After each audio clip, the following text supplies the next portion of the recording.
السلام علیکم ورحمۃ اللہ وبرکاتہ۔ بسم اللہ الرحمن الرحیم، الحمد للہ رب العالمین، والصلاة والسلام علی رسولہ الامین الکریم ومن تبعہم بإحسان الی یوم الدین، وبعد۔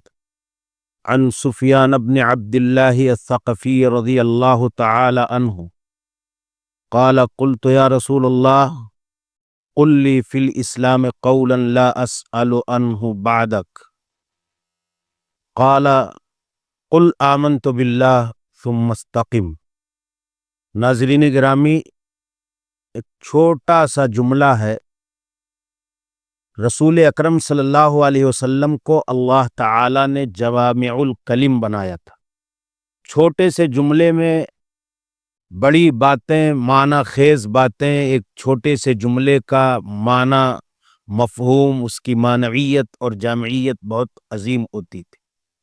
صحابی رسول سفیان بن عبداللہ الثقفی رضی اللہ تعالی عنہ نے رسول گرامی صلی اللہ علیہ وسلم سے کہا، اللہ کے رسول، مجھے کوئی ایسی بات بتا دیجئے کہ آپ کے علاوہ پھر مزید وضاحت کے لیے کسی اور سے پوچھنے کی مجھے ضرورت نہ پڑے۔ تو رسول گرامی صلی اللہ علیہ وسلم نے کہا کہ تم ایمان لے آئے ہو، کلمہ پڑھ رہے ہو، دامن ایمان میں داخل ہو گئے ہو، قل آمنت باللہ، کہو کہ میں اللہ پر ایمان لایا، ثم استقم، اسی پر جمے رہو، ڈٹے رہو اور استقامت کا راستہ اختیار کرو۔ تمہارے ایمان پر آنے کے بعد تمہارے پائے ثبات میں لغزش نہ آنے پائے، تمہاری استقامت میں ڈگمگاہٹ نہ آنے پائے، تم جم کر کے اپنے ایمان پر ڈٹے رہو۔ یہ بڑی بنیادی بات تھی۔ اللہ کے رسول صلی اللہ علیہ وسلم نے اس زمانے میں صحابی رسول کو ایک بنیادی تعلیم دی تھی، اور انہوں نے باقاعدہ مطالبہ کیا تھا کہ کوئی جامع نصیحت آپ مجھے فرما دیجئے۔ اس کے بعد اللہ کے رسول صلی اللہ علیہ وسلم نے انہیں نصیحت کی تھی کہ آپ اپنے ایمان کا دعویٰ کرنے کے بعد اسی پر ڈٹے رہیں۔ بڑا عظیم کام ہے۔ جو لوگ ایمان لانے کے بعد اپنے ایمان پر ثابت قدم اور استقامت کے راستے پر گامزن رہتے ہیں، اللہ تعالیٰ نے بڑی خوشخبری سنائی ہے۔ ان الذین قالوا ربنا اللہ ثم استقاموا تتنزل علیہم الملائکہ اللہ تخافوا ولا تحزنوا وابشروا بالجنۃ التی کنتم توعدون۔ اللہ تعالیٰ نے کہا کہ جو لوگ ایمان لائے اور کہا ہمارا رب اللہ ہے، ثم استقاموا، اسی پر جمے رہے، ڈٹے رہے، ثابت قدم رہے، تو اللہ تعالیٰ نے کہا کہ ان کے لیے بہت ساری بشارتیں اور خوشخبریاں ہیں۔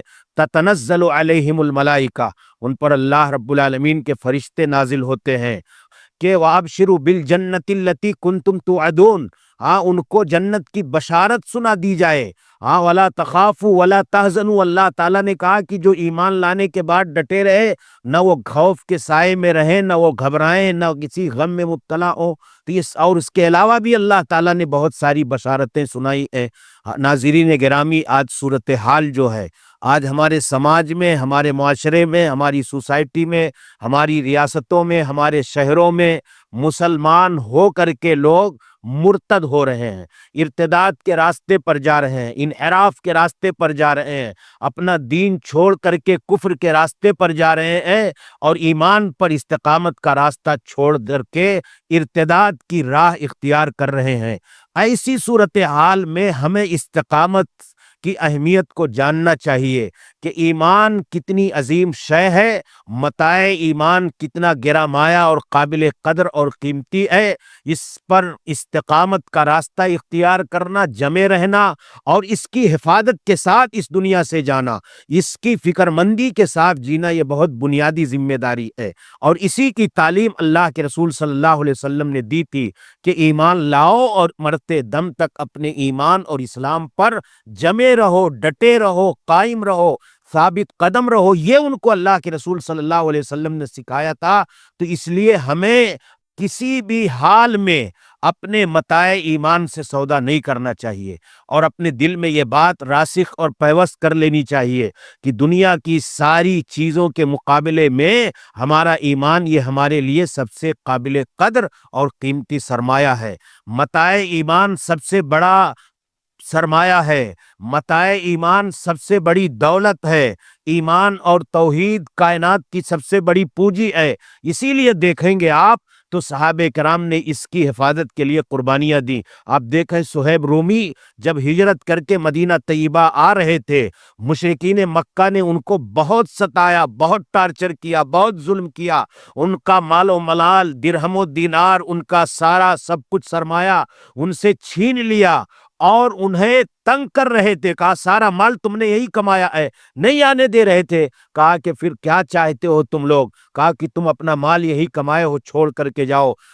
وہ اپنا مال چھوڑ کر کے مدینہ طیبہ ہجرت کرنے کے لیے چلے گئے۔ جب مدینہ طیبہ پہنچے تو رسول اکرم صلی اللہ علیہ وسلم نے ان سے پوچھا کہ ایس گنہ ابو یحییٰ کنیت تھی جن کی کنیت ابو یحییٰ تھی، ان سے پوچھا اللہ کے رسول صلی اللہ علیہ وسلم نے کہ ابو یحییٰ، صہیب، ہاں کچھ قصہ اور رودات بتاؤ، اپنی ہجرت کی کہانی سناؤ، تم نے کیا کیا جھیلا؟ تو کہا اللہ کے رسول یہ حالات آئے، میں سب کچھ چھوڑ کر کے آ گیا ہوں، صرف اپنا ایمان اپنے ساتھ لے کر کے آیا ہوں۔ اللہ کے رسول صلی اللہ علیہ وسلم نے کہا ربح البیع ربح البیع ربح البیع، کہا کہ یہی تو سب سے بہترین تجارت ہے، یہی تو سب سے بہترین پونجی ہے، یہی تو ایمان کا سرمایہ سب سے قیمتی سرمایہ ہے، جو تم سب کچھ چھوڑ کر کے آ کر کے ہاں متاع ایمان کی حفاظت کے ساتھ آئے ہو۔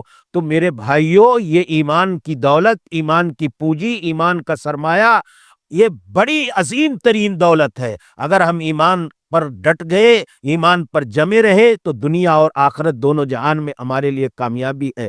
آج ہماری بیٹیاں مرتد ہو رہی ہیں، آج مسلمان نوجوان مرتد ہو رہے ہیں، دنیا کے عیش و عشرت کے لیے دین کو چھوڑ کر کے مرتد ہو کر کے کفر کے راستے پر جا رہے ہیں، ایمان کی عظمت کا احساس نہیں ہے۔ آپ دیکھیں سمیہ نے کیا کیا نہیں جھیلا، ہاں کتنی مصیبتیں۔ ہماری مائیں اور بہنیں ان واقعات کو پڑھیں، سمجھیں، دیکھیں کہ یہ سمیہ جن کے ساتھ ظالمانہ رویہ اختیار کیا گیا، جنہیں کہا گیا اول شہیدۃ فی الاسلام، خاتون میں سب سے پہلی شہید خاتون یہ سمیہ رضی اللہ تعالیٰ عنہا ہے۔ کیوں شہادت پائی؟ کیوں اذیتیں برداشت کی؟ اپنے ایمان کی حفاظت کے لیے۔ کہا تھا کہ میں اللہ پر ایمان لائی ہوں، رسول اللہ پر ایمان لائی ہوں، اور اسی ایمان پر ڈٹی اور جمی رہی، اس لیے یہ سارے آلام، ساری مصیبتیں، ساری آزمائشیں، سارے مصائب آئے۔ تو ایمان کی راہ میں آزمائشیں آئیں گی، امتحان آئے گا، ابتلاءات آئیں گے، طرح طرح کے ادوار اور مشقتوں سے گزرنا پڑے گا، اللہ تعالیٰ آزمائے گا۔ لیکن ان آزمائشوں کی گھڑیوں میں ہماری ذمہ داری ہے کہ ہم اپنے ایمان کی حفاظت کریں، اپنے اسلام کی حفاظت کریں، اپنے دین پر ثابت قدم رہیں۔ آپ دیکھیں کہ دین پر ثبات قدمی، ایمان پر ثبات قدمی اور اللہ کے دین کے ساتھ مرنا، اسلام پر مرنا، یہ کتنی بڑی چیز ہے۔ حضرت ام سلمہ رضی اللہ تعالیٰ عنہا سے صحابہ نے پوچھا کہ رسول گرامی کی جب باری ہوتی ہے آپ کے گھر میں تو اللہ کے رسول کثرت سے کیا پڑھتے ہیں؟ تو کہتی ہیں کہ فجر کے بعد اللہ کے رسول صلی اللہ علیہ وسلم کہتے تھے ہاں کیا یا مصرف القلوب ثبت قلبی علی دینک، یا مقلب القلوب ثبت قلبی علی طاعتک، کیا اے دلوں کے پھیرنے والے ہمارے دل کو اپنے دین پر ثابت قدم رکھ، اے اللہ تو ہمیں اپنے عمل پر ثابت قدم رکھ۔ تو ایمان اور عمل صالح یہی مومن کی زندگی کا سب سے بڑا سرمایہ ہے۔ اگر اللہ نے ہمیں ایمان کی دولت دی ہے، ایمان کی عظیم نعمت سے نوازا ہے، تو ہماری ذمہ داری ہے کہ اس ایمان کی پونجی کی حفاظت کریں۔ دنیا کی ساری نعمتیں قربان ہو جائیں چلے گا، لیکن اپنے متاع ایمان سے سودا نہیں کرنا چاہیے، اس پر جمے رہیں۔ اللہ تعالیٰ نے ہمارے لیے جنت کا وعدہ کیا ہے، اللہ تعالیٰ نے دنیا اور آخرت کی بھلائی کا وعدہ کیا ہے، اور دنیا میں اللہ تعالیٰ نے ایمان کے ساتھ سرخروئی کا وعدہ کیا ہے۔ اللہ تعالیٰ اگر ہم اپنے ایمان پر ڈٹے رہیں تو دنیا میں بھی ہمیں سرخرو کرے گا اور آخرت میں بھی سرخرو کرے گا، اور اللہ تعالیٰ اس کا بہترین بدلہ دے گا۔ اس لیے جو اللہ کے رسول نے کہا کہ قل آمنت باللہ ثم استقم، کہو میں اللہ پر ایمان لایا اور اسی پر ڈٹے رہو، تو یہ جمنا ایمان کی حفاظت ہے، اسلام کی حفاظت ہے۔ اللہ تعالیٰ کہتا ہے فلا تموتن الا وانتم مسلمون، نہ مرو اس حال میں مگر تم اسلام پر رہو، ایمان پر رہو۔ تو اس لیے ہم ایمان اور اسلام کی عظمت کو سمجھیں اور اپنے ایمان اور اسلام کی حفاظت کریں۔ ایمان اور اسلام کی حفاظت یہ ہماری سب سے بنیادی ذمہ داری ہے۔ اللہ تعالی ہم سب کو ایمان اور اسلام کی حفاظت کے ساتھ اور اس پر جم کر کے استقامت کے ساتھ اس دنیا سے جانے کی توفیق عطا فرمائے، اور سارے مسلمانوں کو ایمان کی قدر و قیمت کو سمجھنے کی توفیق عطا فرمائے۔